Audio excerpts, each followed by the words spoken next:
Assalamualaikum warahmatullahi wabarakatuh. Alhamdulillahirabbil alamin. Semoga kita semua selalu diberikan kesehatan dimanapun kita berada. Perkenalkan, nama saya Ibrahim Fikma Idrisi, sarjana hukum, magister hukum, atau lebih akrabnya dipanggil Bram. Untuk kawan-kawan yang melihat video saya pada kesempatan ini, saya akan menjelaskan tentang materi cybercrime seperti itu, atau kejahatan cyber. Jadi materi ini untuk yuris atau mahasiswa-mahasiswi Fakultas Hukum. Tetapi kalau misalkan ada rekan-rekan yang melihat video saya ini, mungkin ada yang tertarik untuk mengetahui apa sih yang dimaksud dengan cybercrime atau kejahatan cyber ini, atau ingin mendalami tentang cybercrime, saya persilakan, tidak apa-apa. Berbicara tentang cybercrime sendiri atau kejahatan cyber. Kejahatan cyber ini kejahatan yang menggunakan internet atau kejahatan yang ada di dunia maya. Karena saat ini sudah ada pergeseran seperti itu. Dari yang konvensional sekarang menggunakan teknologi informasi. Nah, itu karena transisi tadi, teknologi industri 4.0 seperti itu. Apalagi saat pandemi COVID ini, banyak orang yang menggunakan teknologi informasi dengan menggunakan sarana internet, menggunakan gadgetnya. Apapun sekarang yang mau dilakukan bisa dari rumah. Mau aktivitas apapun sekarang dari rumah.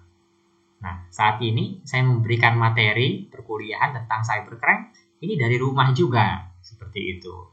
Jadi tadi pergeseran yang konvensional sekarang sudah menjadi berbasis teknologi semua saat ini.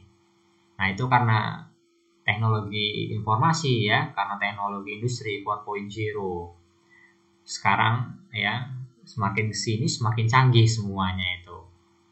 Sudah dalam artian dunia itu dalam genggaman seperti itu.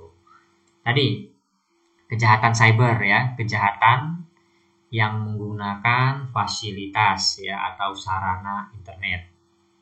Nah, ini pendahuluan di PowerPoint saya. Saya akan bacakan sekilas. Pada saat awal ditemukan, komputer hanyalah sebuah mesin besar dengan kemampuan yang terbatas.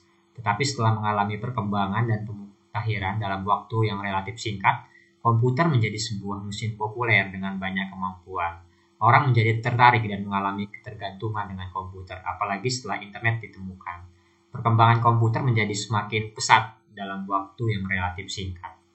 Tadi, teknologi industri 4.0, 4.0. Tahun 2000-an, itu masih sedikit laptop atau notebook Kebanyakan orang menggunakan komputer seperti itu, dengan fisik yang besar-besar. Belum seperti saat ini, udah core atau dual core duo. Sekarang sudah i7, i8 seperti itu prosesornya seperti itu udah AMD 9. Sekarang canggih-canggih. Kalau dulu tahun 2000 sampai 2005 2007, waktu saya merasakan benar waktu itu komputer masih besar-besar fisiknya seperti itu. Paling kencang itu Pentium 2. Terus juga nggak secanggih sekarang flash disk dengan kapasitas bisa sampai 1 tetra, 2 tetra seperti itu. Dulu menggunakan disket seperti itu yang harganya lumayan mahal. Cuman kapasitasnya kecil, berapa MB mungkin seperti itu. Nah, tapi tadi pergeseran-pergeseran apalagi dengan adanya internet ini semakin canggih lagi seperti itu. Dengan internet inilah memudahkan seseorang untuk berkomunikasi, memudahkan seseorang untuk melakukan hal apa saja seperti itu. Untuk berbisnis, untuk melakukan aktivitas-aktivitas tertentu yang jauh bisa dekat seperti itu. Terus juga ada banyak keunggulan internet, begitu dengan pula bahaya yang diakibatkan oleh internet. Kejahatan melalui internet atau yang lebih dikenal dengan cybercrime ya, atau kejahatan cyber, atau banyak istilahnya seperti itu. Bermacam-macam jenisnya seperti virus, penolakan akses dan sebagainya. Kerusakan yang disebabkan oleh cybercrime sudah tak terhitung lagi. Tetapi hukum yang secara khusus menangani cybercrime di Indonesia belum sepenuhnya berjalan. Terus juga berbicara masalah cybercrime tidak lepas dari permasalahan keamanan jaringan komputer atau keamanan informasi berbasis internet dalam era global ini. Apalagi jika dikaitkan dengan persoalan informasi sebagai komoditi. Informasi sebagai komoditi memerlukan kehandalan pelayanan agar apa yang disajikan tidak mengecewakan pelanggannya. Kejahatan dunia maya ya atau cybercrime ini muncul seiring dengan perkembangan teknologi informasi yang begitu cepat. Untuk lebih mendalam ada beberapa pendapat di bawah tentang apa yang dimaksud dengan cybercrime. Di antaranya adalah menurut kepolisian Inggris, cybercrime adalah segala macam penggunaan jaringan komputer untuk tujuan kriminal atau kriminal berteknologi tinggi dengan menyalahgunakan kemudahan teknologi digital. Jadi poinnya, cybercrime ini kejahatan cyber ya yang menggunakan internet di situ. Ya, dunia maya seperti itu, yang fasilitas-fasilitas di sini yang berbentuk elektronik seperti itu. Nah, sebelum jauh nanti saya berbicara tentang cybercrime atau kejahatan cyber. Ini ada dasar hukumnya juga. Nanti saya akan menyampaikan ya tentang subjek objek cybercrime seperti itu. Terus juga tentang masalah-masalah cybercrime di situ. Nah, ini ada aturannya, ada regulasinya. Dasar hukum tentang cybercrime ini cukup banyak. Yang pertama ada KUHP ya, Kitab Undang-Undang Hukum Pidana. Nah, cybercrime ini tadi ada pergeseran ya dari pidana umum ke pidana khusus, atau istilahnya di dalam hukum lex specialis derogat lex generalis. Ini transisi, karena di pidana umum atau wet bukan Strafrecht tidak mengcover tentang masalah informasi transaksi elektronik, maka dibuatkanlah undang-undang sendiri. Tapi ini sebagai rujukan-rujukan dulu seperti itu ya kan. Karena apa? Kalau menggunakan aturan umum ya atau yang konvensional berbicara tentang pencurian itu masuk dalam KUHP. Tapi tadi ketika dia menggunakan sarana elektronik, nah masuk misalkan ke dalam undang-undang khusus. Misalkan lagi mengancam ya kan dengan kekerasan, ada di dalam KUHP. Tapi kalau menggunakan sarana informasi ya yang di sini menggunakan internet seperti itu, menggunakan alat komunikasi WA, dia bisa masuk ke dalam undang-undang khusus. Oke, nanti dulu contoh-contohnya saya akan lanjutkan dasar hukumnya dulu. Ada tentang KUHP ya, terus juga Undang-Undang Nomor 11 Tahun 2008 ya tentang informasi dan transaksi elektronik, Undang-Undang Nomor 19 Tahun 2016 tentang perubahan atas Undang-Undang Nomor 11 Tahun 2008 tentang informasi dan transaksi elektronik. Ada Undang-Undang Nomor 3 Tahun 2019 tentang transfer dana. Ada Undang-Undang tentang telekomunikasi. Ada Undang-Undang tentang TPPU. Ada Undang-Undang tentang pornografi. Karena berbicara cybercrime, ini akan merujuk kepada regulasi yang ada di PPT ini. Kawan-kawan bisa melihat semua. Ini akan berkaitan seperti itu. Lanjut ya. Tentang cybercrime.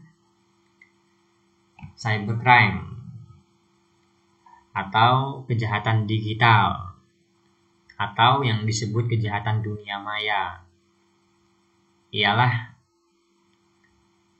istilah yang mengacu kepada aktivitas kejahatan dengan komputer atau jaringan komputer menjadi alat sasaran atau tempat terjadinya kejahatan. Nah, cybercrime ya, saya ulangin lagi. Kejahatan digital atau yang disebut kejahatan dunia maya ialah istilah yang mengacu pada aktivitas kejahatan dengan komputer atau jaringan komputer menjadi alat, sasaran atau tempat terjadinya kejahatan. Termasuk ke dalam kejahatan dunia maya antara lain penipuan, lelang secara online, pemalsuan cek, penipuan kartu kredit, confidence fraud, penipuan identitas, pornografi anak, dan lain-lain. Cybercrime merupakan istilah kejahatan di dunia maya atau internet. Cybercrime merupakan istilah kejahatan di dunia maya atau internet. Jadi tadi saya bilang, cybercrime, cyber itu internet, seperti itu. Crime, kejahatan. Kejahatan yang menggunakan sarana atau fasilitas internet, seperti itu. Dari tahun ke tahun, kejahatan ini memiliki kecenderungan meningkat baik dari dalam jumlah maupun variasi serangan yang semakin maju seiring perkembangan teknologi internet itu sendiri. Sehingga muncullah kejahatan baru di dunia internet atau cybercrime. Terus, kalau menurut Gregory ya, tahun 2005, cybercrime ialah suatu bentuk kejahatan virtual dengan memanfaatkan media komputer yang terhubung ke internet dan mengeksploitasi komputer lain yang terhubung dengan internet juga. Cybercrime ialah jenis kejahatan yang berkaitan dengan pemanfaatan sebuah teknologi informasi dan komunikasi tanpa batas, serta memiliki sebuah karakteristik yang kuat dengan sebuah rekayasa teknologi yang mengandalkan tingkat keamanan yang tinggi dari sebuah informasi yang disampaikan dan diakses oleh pengguna internet. Mungkin rekan-rekan para yuris semua sudah sedikit memahami ya tentang cybercrime. Cybercrime yaitu kejahatan cyber yang menggunakan internet seperti itu, atau kejahatan dunia maya. Nah, inilah yang disebut dengan cybercrime atau kejahatan cyber, atau istilahnya banyak seperti itu ya, cyber law, sekarang cyberbullying. Jadi untuk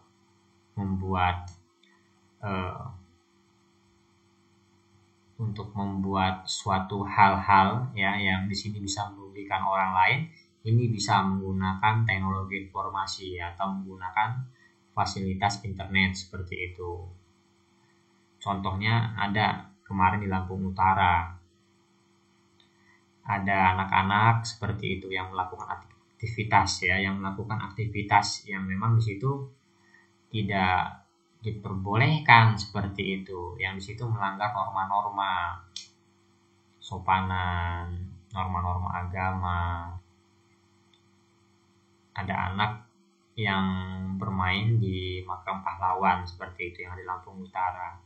Terus anak tersebut ya ini menginjak kuburan, bermain di situ di makam pahlawan tersebut, dan di situ direkam oleh kawannya. Nah, ini menimbulkan persoalan baru atau polemik baru seperti itu dan di-share. Nah, karena ketidaktahuan tadi ya kan, karena anak ya ada polisi atau kebijakan tersendiri untuk menanggulanginya. Nah, ini nanti masuk dalam jenis cybercrime yang seperti apa. Itu nanti kawan-kawan yuris bisa lihat ya materi-materi yang sudah saya berikan, bisa mengelompokkannya seperti itu.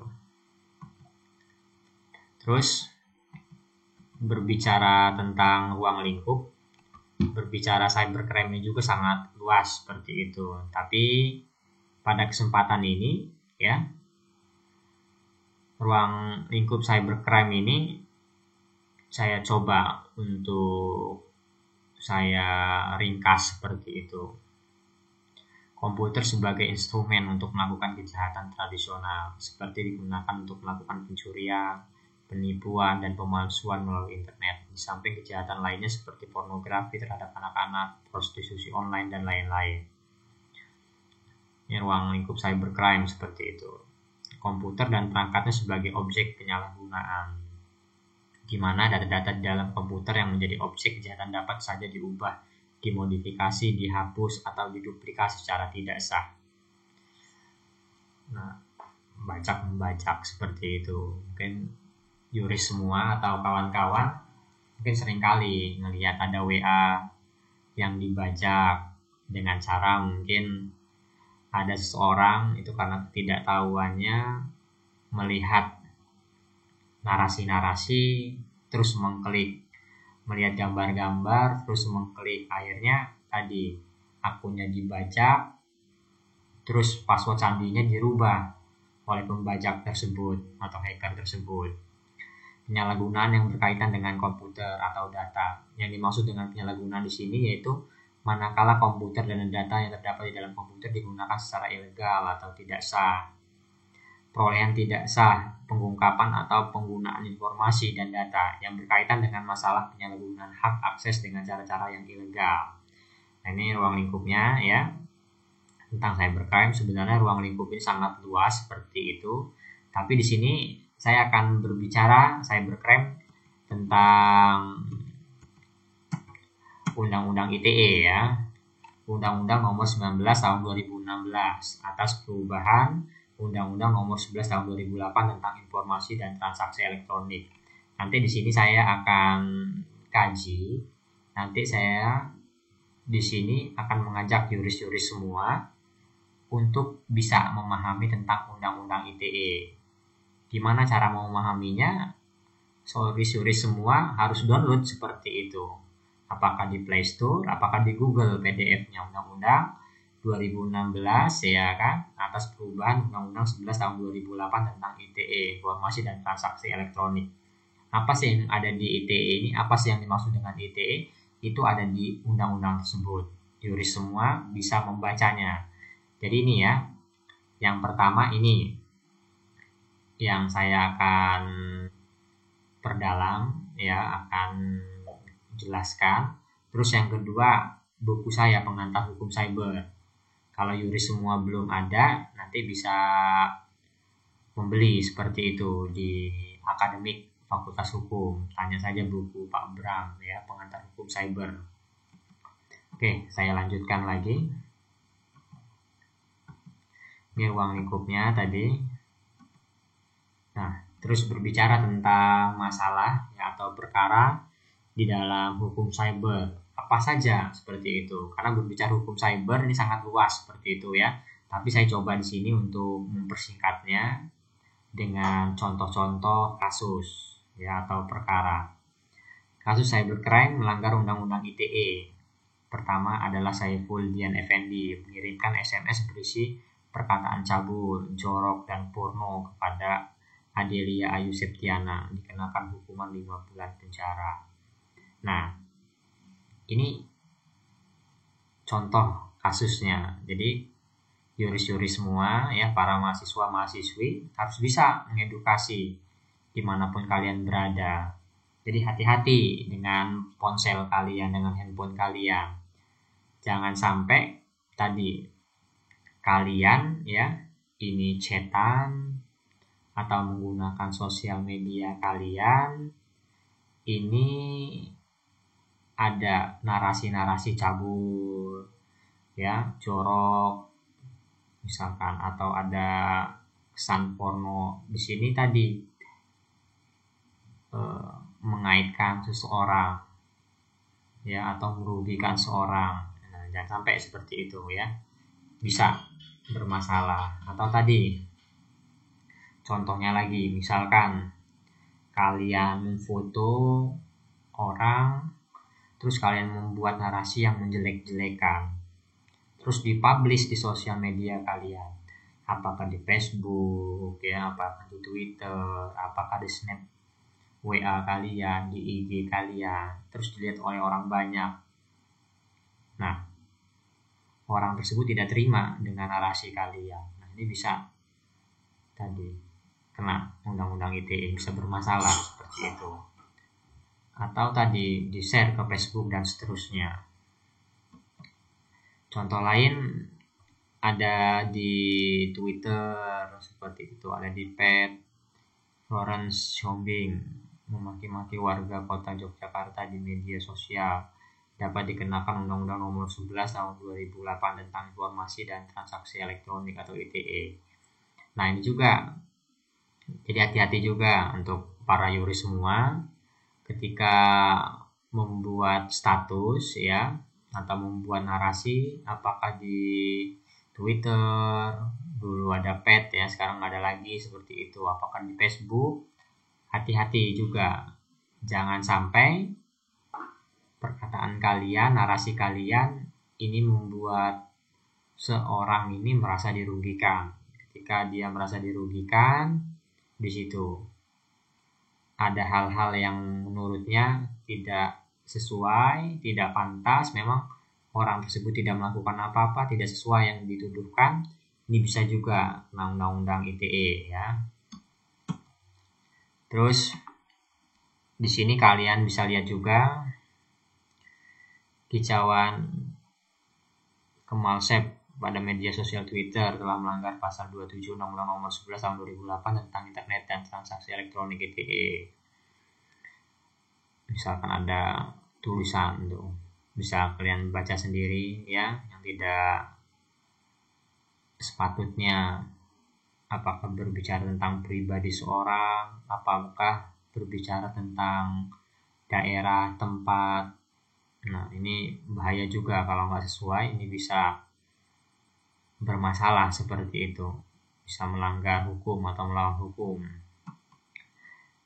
Terus ini contoh lama juga, ada Ariel Peter Pan seperti itu dulu, Alice Noah ya.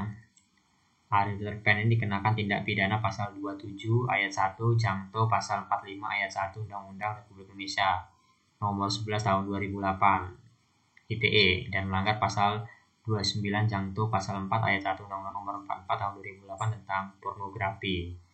Nah, jadi ada dua yang dilakukan oleh Ariel ini ya. Ini melanggar tentang masalah ITE dan pornografi seperti itu. Jadi para yuris semua bisa searching lagi apa yang divonisnya, apa yang diterima dia, yang divonis hakim ya, tentang perkara Ariel Peter Pan ini seperti apa. Terus juga penyebar video mesum Ariel ini sendiri, Reza Rizaldi alias Rejoy, juga dapat dikenai dengan Undang-Undang ITE dan Undang-Undang Pornografi. Ini divonis 2 tahun penjara. Divonis dengan pasal 29 Jangto pasal 4 ayat 1 Undang-Undang Pornografi ya.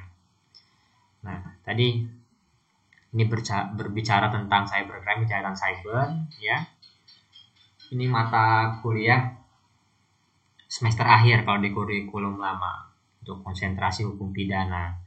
Jadi sebelum berbicara cybercrime ini sebenarnya kalian harus memahami dulu tentang pidana umum ya, tentang asas-asas lex specialis, derogat, lex generalis, yang khusus menyampaikan yang umum. Aturan yang khusus ya, ini bisa menyampaikan yang umum seperti itu. Nah, terus masalah dakwaan-dakwaan ini tadi ya, apakah tunggal, apakah alternatif, kombinasi seperti itu. Yang mana yang digunakan seperti itu ada di semester bawah. Kalian harus bisa memahami. Jadi saya akan garis besarnya seperti itu ya kan, untuk menjelaskan perkara-perkara misalkan di dalam Undang-Undang ITE. Terus berbicara tentang jenis-jenis cybercrime berdasarkan motif ya. Bisa kalian lihat, yang pertama cybercrime sebagai tindak pidana murni, di mana orang yang melakukan kejahatan yang dilakukan secara disengaja, contohnya pencurian, tindakan anarkis terhadap suatu sistem informasi atau sistem komputer.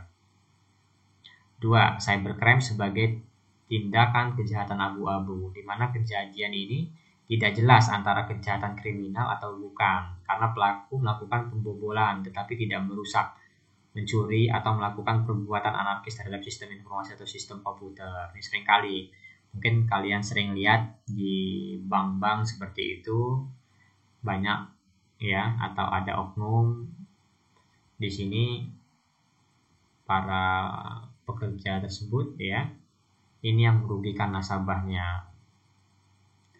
Ada juga mungkin nasabah di sini karena saldonya banyak, ternyata ada saldo yang dicuri sedikit seperti itu, yang menggunakan fasilitas tadi ya kan, internet seperti itu. Misalkan cybercrime yang menyerang individu, kejahatan yang dilakukan terhadap orang lain dengan motif dendam atau iseng yang bertujuan untuk merusak nama baik. Contohnya pornografi, cyber stalking, dan lain-lain.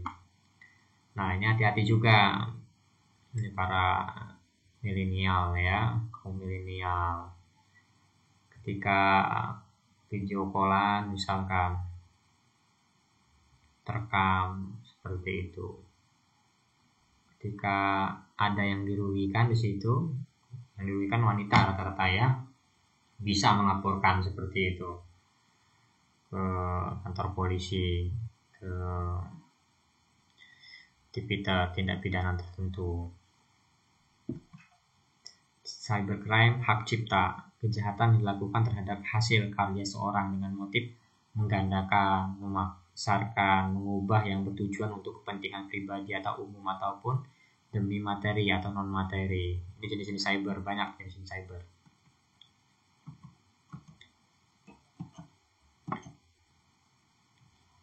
Yang kelima, cybercrime yang menyerang pemerintah, kejahatan dilakukan dengan pemerintah.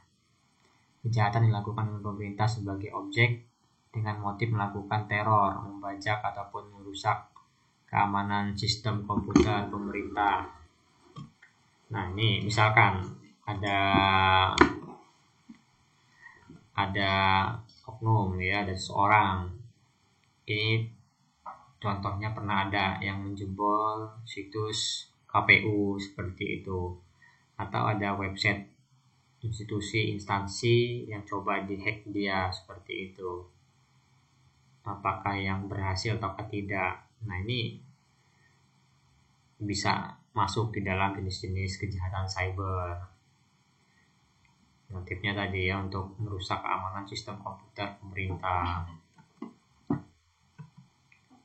Jenis-jenis cybercrime di masyarakat ini harus diketahui seorang yuris ya, dipahami. Ini bisa diedukasi kepada kawan-kawannya seperti itu. Ada istilah-istilahnya di dalam cybercrime sendiri. Ada namanya hacker. Secara harfiah berarti mencincang atau membacok. Dalam arti luas adalah mereka yang menyusup atau melakukan perusakan melalui komputer. Hacker dapat juga didefinisikan sebagai orang-orang yang gemar mempelajari seluk-beluk sistem komputer dan bereksperimen dengannya. Hacker iseng-iseng kadang-kadang hacker-hacker ini membobol sosmed orang-orang, masyarakat seperti itu, yang mungkin sandinya lemah dan seterusnya. Nah, itu hacker seperti itu namanya. Ada juga cracker. Dialah seseorang yang mampu dan dapat menembus suatu jaringan serta mencuri atau merusak jaringan tersebut. Cracker. Ada seseorang yang mampu dan dapat menembus suatu jaringan serta mencuri atau merusak jaringan tersebut. Ini satu dua lah cracker ini ya.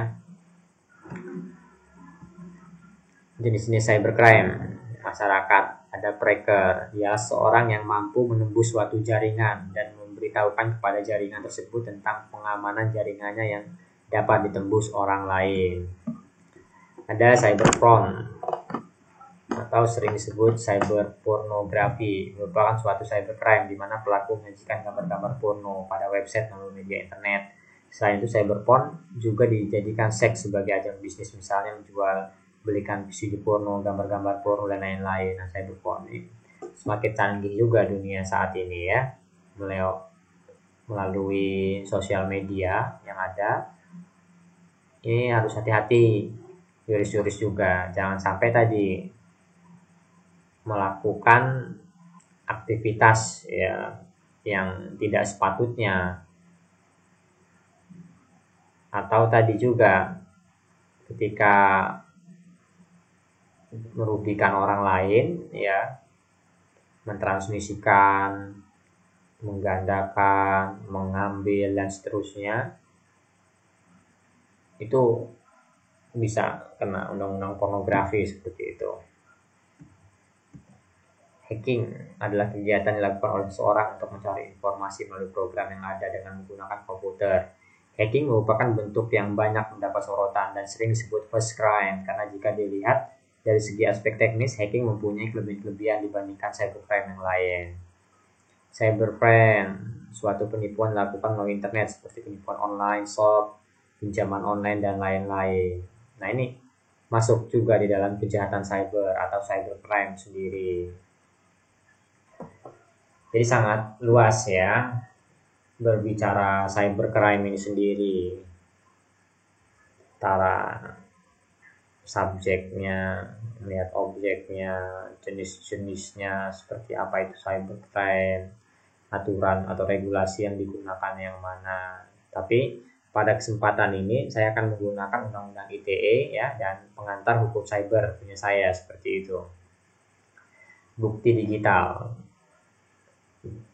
Pasal 1 angka 1 dan 4 Undang-Undang Nomor 11 Tahun 2008 menyatakan bahwa alat bukti digital meliputi tulisan, suara, gambar, peta, rancangan, foto, elektronik, data integrates ya, surat elektronik, telegram, telex, telekopi atau sejenisnya, huruf, tanda, angka, kode, akses, simbol atau korporasi yang telah diolah yang memiliki arti atau dapat dipahami oleh orang yang mampu memahaminya, dan bentuk analog, digital, elektromagnetik ya, optikal atau sejenisnya yang dapat dilihat, ditampilkan dan atau didengar melalui komputer atau sistem elektronik termasuk tetapi tidak berbatas pada tulisan, suara, gambar, peta, rancangan, foto atau sejenisnya, huruf, tanda, angka, kode, akses, simbol atau yang korporasi yang memiliki makna atau arti atau dapat dipahami oleh orang yang mampu memahaminya. Ini bukti digital. Hati-hati ya, rekam jejak kalian. Modus operandi cybercrime: unauthorized access to computer system and service. Kejahatan dilakukan dengan memasuki atau menyusup ke dalam suatu sistem jaringan komputer secara tidak sah, tanpa izin atau tanpa sepengetahuan dari pemilik sistem jaringan komputer yang dimasukinya. Biasanya pelaku kejahatan atau hacker melakukan yang maksud sabotase atau pencurian informasi penting dan rahasia. Nah, ini modus operandinya. Ada illegal content, kejahatan dengan memasukkan data atau informasi ke internet tentang suatu hal yang tidak benar, tidak etis dan dapat dianggap melanggar hukum atau mengganggu ketertiban umum. Hati-hati ketika melakukan perbuatan melawan hukum ya, kalian bisa kena hukuman atau sanksi yang tegas. Sanksi pidana yang diterapkan dalam Undang-Undang ITE berupa pidana penjara dan pidana denda. Kedua macam pidana tersebut ditetapkan secara maksimum khusus saja sesuai dengan perbuatan atau peristiwa hukum yang dilakukan oleh para pelaku kejahatan cyber. Sanksi hukum pidana seharusnya dilakukan melalui pendekatan rasional, karena jika tidak akan menimbulkan the crisis of over-criminalization atau krisis kelebihan kriminalisasi, dan crisis of overreach of criminal law, krisis pelampauan batas dari hukum pidana. Mengenai ganti kerugian dimaksudkan dalam sanksi pidana untuk cybercrime perlu diakomodasi sebagai bentuk perkembangan penanggulangan kriminalitas, yaitu adanya keseimbangan perlindungan antara pelaku dan korban. Oke, untuk kesempatan ini tentang cybercrime ini yang bisa disampaikan. Jadi kalian harus mencoba ya untuk memahami secara luas cybercrime ini. Tapi pada kesempatan ini saya ingin kalian untuk bisa memahami cybercrime ini dari Undang-Undang ITE ya, 2008 Janto 2016. Nah, saya minta kalian untuk membuat tugas buat rekaman video seperti itu. Yang pertama tentang pengertian cybercrime, ini menurut saudara. Yang kedua, kalian coba ulas ya, ambil satu sub saja dari 6 bab materi yang ada di buku saya Pengantar Hukum Cyber. Kalian ambil satu sub atau satu bab di situ mana yang menurut kalian menarik. Terus yang ketiga, kalian jelaskan contoh ya atau kasus tentang masalah undang-undang ITE ini. Tapi sebelumnya kalian harus riset dulu. Misalkan di Polres Lampung Utara, ada tidak di Lampung Utara masyarakatnya ini yang melanggar atau melawan undang-undang, kaitannya di sini dengan undang-undang ITE. Apakah itu tentang pengancaman ya? Apakah itu kaitannya dengan pornografi? Apakah di situ kaitannya dengan perbuatan tidak menyenangkan? Apakah itu kaitannya dengan misalkan kekerasan, pengancaman seperti itu? Kalau ada, ya kalian jelaskan seperti itu. Pasalnya apa? Kalau tidak ada misalkan, kalian cari di mana tempat kalian berada. Misalkan kalian di Liwa tuh. Ternyata di Liwa nggak ada nih yang tidak melanggar undang-undang ITE ini, aman-aman aja. Tapi kayaknya nggak mungkin. Jadi setiap daerah pasti ada itu masyarakatnya ya yang melanggar atau melawan hukum, kaitannya di sini dengan undang-undang ITE. Tuh ya. Yang pertama bahasannya tentang pengertian cybercrime itu apa? Menurut saudara aja, karena sudah banyak ya di referensi yang saya berikan. Cybercrime itu apa sih? Kejahatan cyber itu apa sih? Yang kedua, kalian ulas materi yang ada di buku saya, Pengantar Hukum Cyber. Yang ketiga, contoh perkaranya. Terus setelah itu terakhir kalian berikan solusinya. Dalam artian tadi di sini solusi apakah sudah tepat, sudah pas seperti itu. Pasal yang dikenakan untuk pelaku tersebut, apakah ada terobosan hukumnya, dan harapan kalian sebagai seorang yuris atau mahasiswa hukum bagaimana ke depannya tentang masalah pelanggaran ya atau kejahatan yang kaitannya di sini tentang informasi transaksi elektronik. Untuk kumpulnya minggu depan seperti itu. Terus juga itu diupload ya ke YouTube ataupun Facebook ataupun ke Instagram. Tak Bram Figma ya atau pagar, hashtag ya tagar seperti itu Bram Figma. Nah itu tugas dari saya, nanti saya akan tulis ya juga tugasnya seperti apa tadi itu saya akan jelaskan kembali. Oke, mungkin itu saja yang bisa sampaikan tentang hukum cyber atau kejahatan cyber. Semoga apa yang saya berikan ini, materi yang sudah saya berikan ini bisa bermanfaat dan bisa kawan-kawan yuris terima. Saya akhiri. Wassalamualaikum warahmatullahi wabarakatuh.